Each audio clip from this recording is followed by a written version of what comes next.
Hello everyone, welcome to टीव affairs. Last 6 month current affairs का video series का ये पांचवा वीडियो है।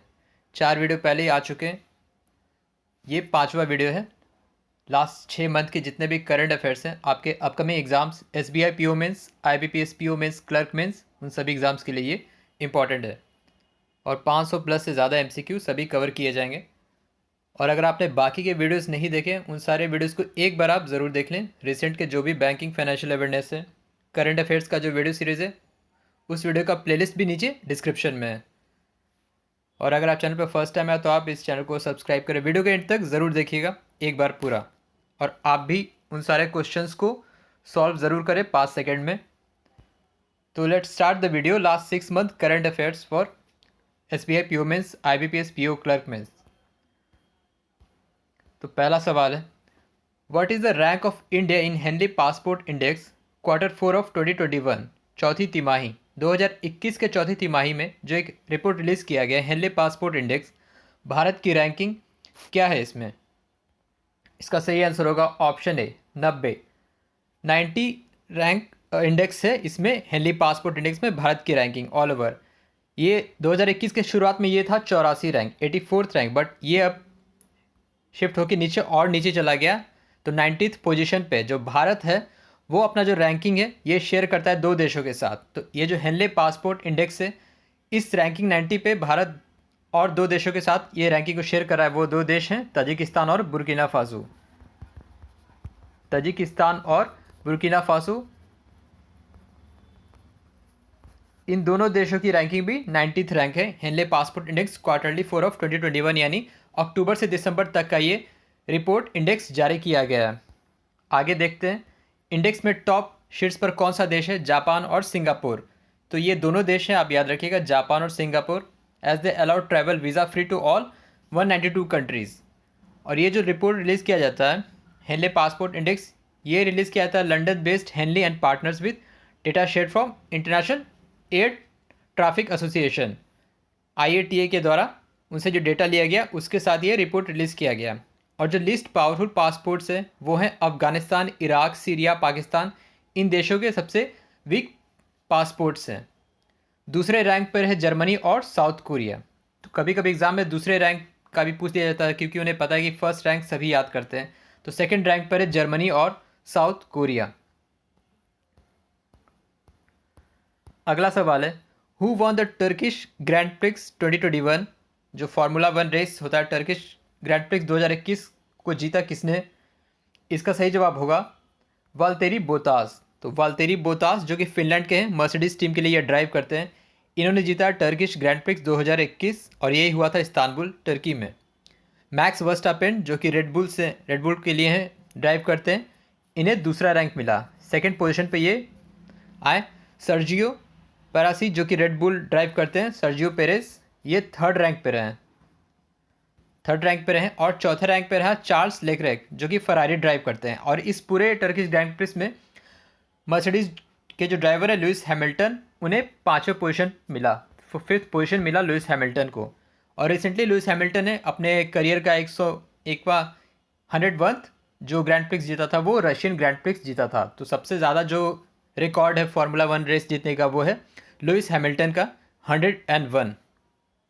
और इस क्वेश्चन का आंसर है ऑप्शन बी, वाल्टेरी बोतास जो कि फिनलैंड के हैं और ये मर्सिडीज की तरफ से ड्राइव करते हैं।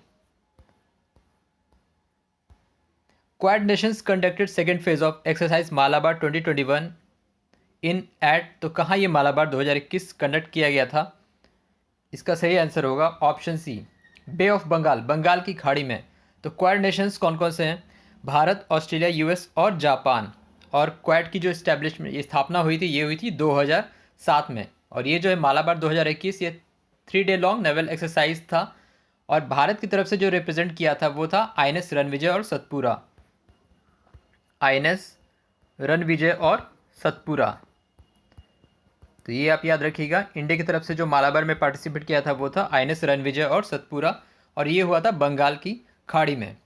मैं आपसे एक सवाल पूछता हूँ, आपको कमेंट बॉक्स में बताना है, who is the chief of naval staff? अभी करंट में नेवल स्टाफ के चीफ कौन है? Please write in comment box.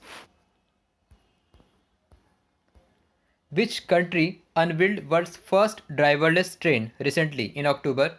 तो कौन से देश में दुनिया का पहला ड्राइवरलेस ट्रेन ये शुरू हुआ। इसका सही आंसर होगा ऑप्शन डी, जर्मनी में। तो जर्मनी में वर्ल्ड्स फर्स्ट ड्राइवरलेस ट्रेन इसकी शुरुआत हुई in the city of Hamburg. और ये जो शुरू किया गया, ये शुरू किया गया ड्यूश बहन रेलवे कंपनी जो कि जर्मनी का है। ड्यूश बहन जो कि रेलवे कंपनी जर्मनी का, सीमेंस इलेक्ट्रिकल के साथ मिलकर इसने ये डेवलप किया और ये जर्मनी के हैम्बर्ग शहर में शुरू किया गया वर्ल्ड फर्स्ट ड्राइवरलेस ट्रेन। बात करें जर्मनी तो इसकी करेंसी है यूरो और कैपिटल है Berlin. Recently which PSU received Maharatna status CPSE bye department of public enterprises जो कि फिनेंस मिनिस्ट्री के अंडर आता है। तो किस पब्लिक सेक्टर अंडरटेकिंग को रिसेंटली महारत्न का स्टेटस दिया गया। इसका सही जवाब होगा option B, power finance corporation PFC। तो पावर फिनेंस कॉरपोरेशन को अभी रिसेंटली महारत्न का स्टेटस दिया गया और इसके साथ साथ ये बन गया भारत का 11वां महारत्न कंपनी। और महारत्न कंपनी जो बाकी के 10 हैं वो बहुत सारे हैं।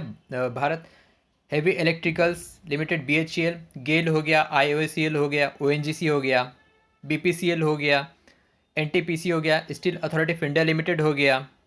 तो ये सारे महारत्न कंपनी है और इसके साथ साथ जो पावर फिनेंस कॉरपोरेशन है ये देश का 11वां महारत्न कंपनी बन गया। तो इसके साथ साथ महारत्न का जो ये होता इसके होने से अब ये 5,000 करोड़ या फिर अपना जो नेट वर्थ प्रॉफिट है उसका 15% इन्वेस्ट कर सकता है। और देश में अभी कुल 14 नवरत्न कंपनी है और 73 मिनी रत्न कंपनी है। पब्लिक सेक्टर अंडरटेकिंग जो एक कैटेगराइज होता है महारत्न, नवरत्न और मिनी रत्न। तो 14 नवरत्न कंपनी है, 73 मिनी रत्न कंपनी और 11 महारत्न कंपनी है। जो 11th है वो है power finance corporation. Every year world egg day is observed on which day of October. World egg day कौन सा दिन को ऑब्जर्व किया जाता है। इसका सही आंसर होगा option C, second Friday of October. तो इस बार जो वर्ल्ड एग डे सेलिब्रेट किया गया वो सेलिब्रेट किया गया 8 अक्टूबर को। 8 अक्टूबर को वर्ल्ड एग डे सेलिब्रेट किया गया, second Friday. So it marks the 25th anniversary of world egg day. और इसका थीम्स क्या था, इस बार का थीम जो विषय था eggs for all nature's perfect package. Eggs for all nature's perfect package. और डेज और थीम्स का भी वीडियो आता है पूरे डिटेल एक्सप्लेनेशन के साथ, उसे आप देख सकते हैं। हर मंथ में इस चैनल पे डेज और थीम्स का वीडियो आता है, उसे आप ज़रूर देख सकते हैं। और ये ऑर्गेनाइज़ किया गया था इंटरनेशनल एग कमीशन, जिसका हेड क्वार्टर है UK में, यूनाइटेड किंगडम में। इंटरनेशनल एग कमीशन इसका हेड क्वार्टर है यूनाइटेड किंगडम में। MORTH ministry of road transport and highway announced good Samaritans scheme to award life savers. They will get cash award per accident. मतलब कि जो दुर्घटना में किसी की जान बचाते हैं, उन्हें हॉस्पिटल पहुंचाते हैं, तो उन्हें कितना कैश रिवॉर्ड दिया जाएगा as per ministry of road transport and highway के द्वारा। तो इसका सही आंसर होगा ऑप्शन डी, 5,000 रुपये। और इसके साथ साथ एक सर्टिफिकेशन भी मिलेगा। तो award to and certificate to the person with admitting to the affected within the golden hour. मतलब कि गोल्डन आवर वो होता है कि एक्सीडेंट से 1 घंटे के अंदर जनरली कहा जाता है, जो कि सर्वाइवल रेट काफ़ी ज़्यादा होता है। किसी ट्रॉमा या एक्सीडेंट से अगर 1 घंटे के अंदर उसे एडमिट कराया गया तो वो कहा जाता है गोल्डन आवर। तो उस गोल्डन आवर में अगर एडमिट कराएगा तो जो शख्स किसी एक्सीडेंट होने वाले को अगर हॉस्पिटल पहुंचाता है, एडमिट कराता है, तो उसे दिया जाएगा गुड सैमरिटन्स का ये सर्टिफिकेशन विथ 5,000 कैश रिवॉर्ड। और ministry of road transport and highway कौन है? Nitin Gadkari. Prime minister Modi launched गति शक्ति योजना, national master plan for infrastructure development. How many ministries department has collaborated in it. तो गति शक्ति योजना रिसेंटली प्राइम मिनिस्टर मोदी ने रिलीज़ किया था, जो भी प्रोजेक्ट्स है उसको तय समय पे पूरा करने के लिए। तो इसका पहले आंसर ये होगा ऑप्शन ए, कुल 16 मंत्रालय और मिनिस्ट्रीज़ के डिपार्टमेंट इसमें कोलैबोरेट किए हैं। और गति शक्ति नेशनल मास्टर प्लान है, मल्टी मोडल कनेक्टिविटी है। जो भी ये इंफ्रास्ट्रक्चर से रिलेटेड, मतलब हर मंत्रालय आपस में पहले किसी प्रोजेक्ट या फिर टारगेट जो इंफ्रास्ट्रक्चर है उस पर आपस में ये कोरिलेट करके उसे पूरा करेगी। जैसे कि कहीं रोड बन रहा है तो वाटर कनेक्टिविटी है या फिर इलेक्ट्रिसिटी कनेक्टिविटी है, और जो भी इंफ्रास्ट्रक्चर में जैसे कुछ चीज़ हो जाता है तो फिर कुछ काम पूरा हुआ तो उसके कुछ दिनों बाद फिर दूसरा इंफ्रास्ट्रक्चर रिलेटेड काम होता है। तो इसमें क्या होगा, एक ही बार सारे मंत्रालय के साथ बैठक होगी और जो भी प्रोजेक्ट है इंफ्रास्ट्रक्चर से रिलेटेड उसे उसका एक रोड मैप तैयार किया जाएगा और इसको टारगेट सेट किया जाएगा उसके अंदर ही इसको पूरा किया जाएगा। Infrastructure national master plan for infrastructure development और गति शक्ति योजना।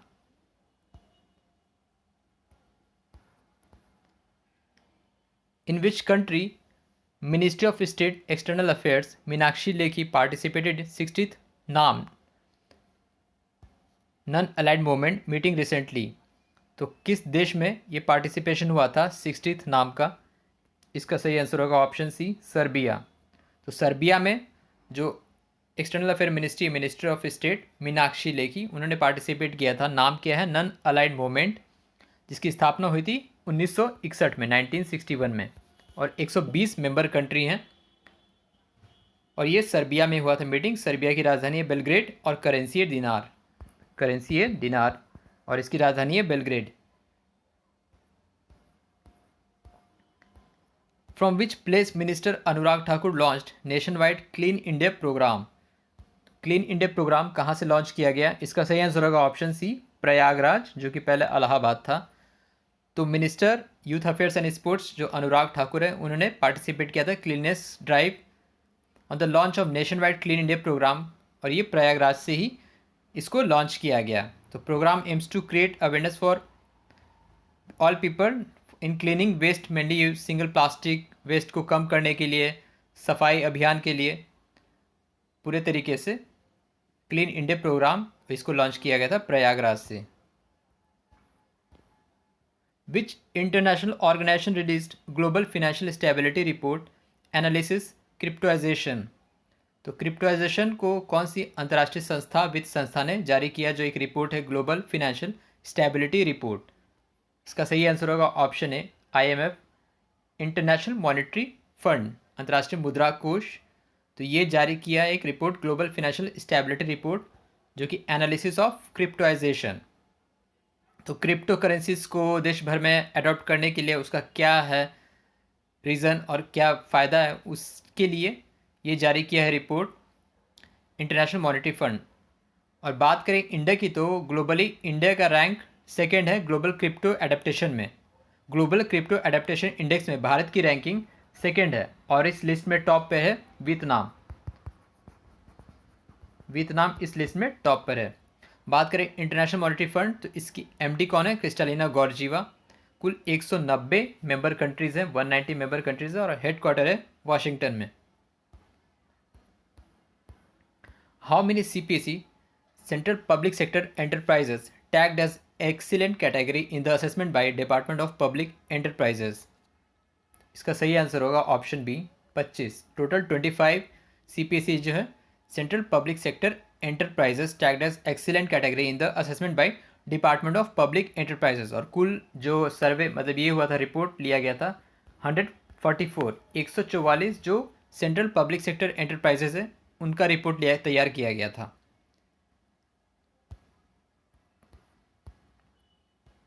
सजन Jindal, first Indian appointed as chairman of World Steel Association. The headquarter of World Steel Association is, इसका हेडक्वार्टर कहाँ है? इसका सही आंसर होगा ऑप्शन डी, ब्रुसेल्स में। तो वर्ल्ड स्टील एसोसिएशन का हेडक्वार्टर है ब्रुसेल्स में और सजन जिंदल जो कि चेयरमैन MD हैं जिंदल स्टील्स के। और बात करें वर्ल्ड स्टील्स एसोसिएशन तो जो वर्ल्ड स्टील एसोसिएशन के जो मेंबर कंट्रीज़ हैं they represent approx 85% of World steel population, world steel production और पॉपुलेशन। तो दुनिया भर में जो स्टील का प्रोडक्शन होता है वो कुल वर्ल्ड स्टील एसोसिएशन के मेंबर कंट्रीज़ का वही कंट्रीब्यूट करते हैं 85% globally. Who was awarded orange cap in the 14th season of IPL Indian premier league 2021? तो IPL के 14वें संस्करण में किस खिलाड़ी को ऑरेंज कैप दिया गया था? ऑरेंज कैप किसे दिया जाता है? जो उस टूर्नामेंट में, IPL के टूर्नामेंट में सबसे सर्वाधिक रन जिस खिलाड़ी ने बनाया है all over, total maximum score in the series, तो ये मिला था चेन्नई सुपर किंग के ऋतुराज गायकवाड़ को। तो इन्होंने बनाया था कुल 635 रन। और इसी मतलब लिस्ट में बहुत कम डिफरेंस पे बाकी खिलाड़ियों ने भी रन बनाया था। फाफ डू प्लेसिस जो कि 633 इन्होंने बनाया था, केएल राहुल 626 इन्होंने बनाया था, और शिखर धवन 587। तो ऋतुराज गायकवाड़ को दिया गया ऑरेंज कैप, और पर्पल कैप जो सबसे हाईएस्ट विकेट टेकर होता है वो दिया गया था हर्षल पटेल को, जो कि आरसीबी के थे। तो हर्षल पटेल जिन्होंने कुल टूर्नामेंट में 32 विकेट इन्होंने लिए, तो हर्षल पटेल को दिया गया था पर्पल कैप। और मैन ऑफ द मैच दिया गया था फाफ डुप्लेसिस को। और चेन्नई सुपर किंग ने आईपीएल खिताब जीता, जो ये था चौथी बार, फाइनल में हराया था कोलकाता नाइट राइडर्स को। Which company and C DOT जो कि centre for development of telematics signed MOU to boost expansion of telecom services in India. तो टेलीकॉम सर्विसेज को बूस्ट करने के लिए किस कंपनी और सी डॉट ने MOU memorandum of understanding sign किया है? इसका सही जवाब होगा ऑप्शन बी, रेलटेल। तो रेलटेल जो कि रेलटेल कॉर्पोरेशन ऑफ इंडिया है, इंडियन रेलवे के अधीन ये कंपनी आती है। तो under department of telecommunications for modernising expansion of telecom community networks in India. तो उसके लिए टेलीकॉम नेटवर्क और कम्युनिटी को बढ़ावा देने के लिए सी डॉट और रेलटेल ने एमओयू साइन किया। Mount Harriet is in which state union territory which is to be named as mount Manipur. तो जो ये है पहाड़ है, तो माउंट हैरियट इस किस राज्य में है जिसका नामकरण बदलकर किया जाएगा माउंट मणिपुर? इसका सही आंसर होगा ऑप्शन सी, अंडमान निकोबार। तो अंडमान निकोबार में है माउंट हैरियट, और इसको अमित शाह ने डेवलप किया इन ट्रिब्यूट और to freedom fighters. Third highest peak है अंडमान निकोबार में, और अंडमान निकोबार के lieutenant general LG admiral Devendra Kumar Joshi हैं।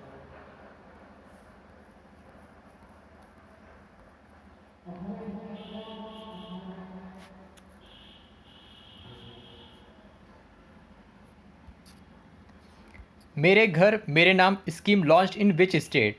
तो मेरे घर मेरे नाम स्कीम ये लॉन्च किया गया आपको पंजाब में।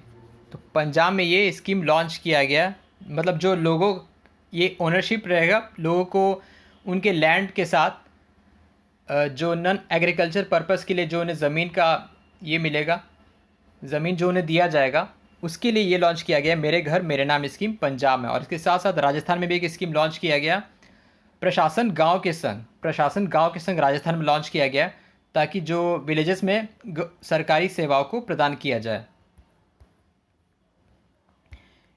India won Saif championship south Asian football federation 2021, ये कहाँ हुआ था? इसका सही आंसर होगा ऑप्शन है, ये मालदीव्स में हुआ था, माले में। तो माले में हुआ था, और भारत ने इसको जीता 8वीं बार। भारत ने इसको 8वीं बार जीता है, और ये जो था इस बार का 2021 का ये 13वां संस्करण था सैफ, जो कि फुटबॉल चैंपियनशिप होता है साउथ एशियन फुटबॉल फेडरेशन। ठीक है, और कुल इसमें 7 मेंबर हैं। सैफ में जो है 7 मेंबर है, भूटान, बांग्लादेश, इंडिया, मालदीव्स, नेपाल, पाकिस्तान और श्रीलंका। और इसकी स्थापना हुई थी 1997 में सैफ की शुरुआत हुई थी, south Asian football federation. Which company unveiled automated fuelling system U fill for vehicle fuelling. Vehicle fuelling जो पेट्रोल डीजल जो व्हीकल में फ्यूल भराते हैं उसके लिए जो ऑटोमेटेड फ्यूलिंग सिस्टम है यू फिल, ये किसके द्वारा शुरू किया गया? ये शुरू किया गया बीपीसीएल के द्वारा, Bharat petroleum corporation limited, BPCL. तो बीपीसीएल उन जो पेट्रोल पंप्स होंगे वहाँ ऑटोमेटेड व्हीकल फ्यूलिंग होगा, और इसका जो नाम है ऑटोमेटेड फ्यूलिंग सिस्टम ये है यू फिल। तो it is a kind described as swift, secure and smart kind of technology. और ये जो भी अभी भारत के कुल 65 शहरों में शुरू किया जाएगा, U fill automated fuelling system by BPCL, Bharat petroleum. As per world's best employers ranking publish by Forbes magazine, which company has top the list globally. तो कौन सा कंपनी है जो ग्लोबली जो इस फोर्ब्स की रैंकिंग में वर्ल्ड्स बेस्ट एम्प्लॉयर्स में की सूची में टॉप पर आता है? इसका सही जवाब होगा ऑप्शन सी, सैमसंग इलेक्ट्रॉनिक्स। तो south Korean company Samsung has top the list, और इसी लिस्ट में IBM सेकेंड रैंक पर है। ठीक है, माइक्रोसॉफ्ट थर्ड रैंक पर है, चौथे रैंक पे अमेज़न है, और टॉप 10 में आता है हुवाई है, एप्पल है, और एक दो कंपनीज है। और इस पूरे लिस्ट में जो रिलायंस इंडस्ट्री की रैंकिंग है वो है 52nd रैंक। तो आपसे पूछा जाए कि कौन सी भारत की कंपनी है जो सबसे बेस्ट रैंकिंग पे है, तो वो है रिलायंस इंडस्ट्री लिमिटेड, 52वें रैंक पर है। और भी बहुत सारी भारत की कंपनी इस सूची में, ICICI bank 65, HDFC 77, SCL 90, SBI 119। तो ये सब आपसे नहीं पूछा जाएगा। टॉप 3 में कौन है और भारत की तरफ से जो कंपनी है उसकी रैंकिंग क्या है, वो है रिलायंस इंडस्ट्री 52वें रैंक पर है। एलियम निजियनम जो कि न्यू ओनियन स्पेसीज है, discovered in which place state. जो प्याज का एक नया स्पेसीज है एलियम निगियानम, तो ये कहाँ अभी रिसेंटली डिस्कवर किया गया? ये डिस्कवर किया गया उत्तराखंड में। तो उत्तराखंड, प्याज का जो साइंटिफिक नेम होता है एलियम सीपा। तो प्याज का एक नया वैरायटी स्पेसीज डिस्कवर किया गया है उत्तराखंड में, और इसका नाम रखा गया in honour of late Kuldeep Singh Negi, जो कि एक्सप्लोरर हैं, एनवायरमेंटलिस्ट थे और एलियम कलेक्टर थे। और ये जो डिस्कवर किया गया ये मलारी डिस्ट्रिक्ट जो कि चमोली में है, वहाँ फाउंड किया गया new varieties of onion allium निगियानम।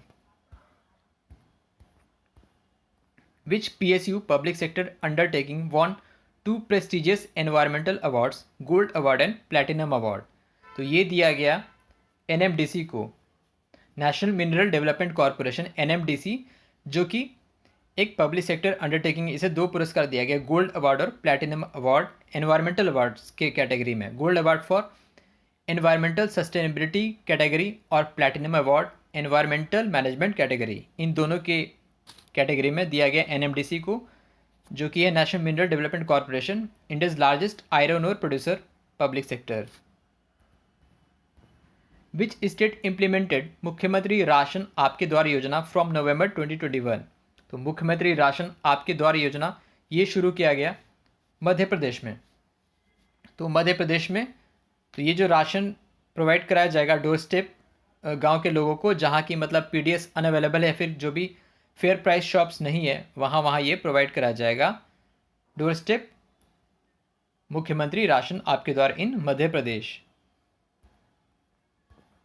ICMR Indian council of medical research launches मुद्रा क्या है? Multilingual dementia research and assessments in how many languages? तो कितने भाषाओं में इसको लॉन्च किया गया? इसका सही जवाब होगा ऑप्शन ए 5। कुल 5 भाषाओं में से लॉन्च किया गया, हिंदी, बंगाली, तेलुगु, कन्नड़ और मलयालम। तो ये जो है मुद्रा multilingual dementia research and assessment, generally ये है अल्जाइमर डिजीज़ के लिए एक न्यूरो कॉग्निटिव टूल बॉक्स है, डिमेंटिया को सही मतलब ये इम्प्रूव करने के लिए, न्यूरो प्रॉब्लम्स और अल्जाइमर डिजीज़ जो होता है उसे बेहतर मतलब ठीक करने के लिए ये कॉग्निटिव टूल बॉक्स लॉन्च किया गया है ICMR के द्वारा। और ये जो 5 भाषाएँ ये हैं हिंदी, बंगाली, तेलुगु, कन्नड़ और मलयालम। बात करें ICMR तो इसकी स्थापना हुई थी 1911 में, और इसके डायरेक्टर जनरल कौन है अभी? बलराम भार्गव इसके डायरेक्टर जनरल हैं। तो ये था last 6 month current affairs video series का 5वां वीडियो।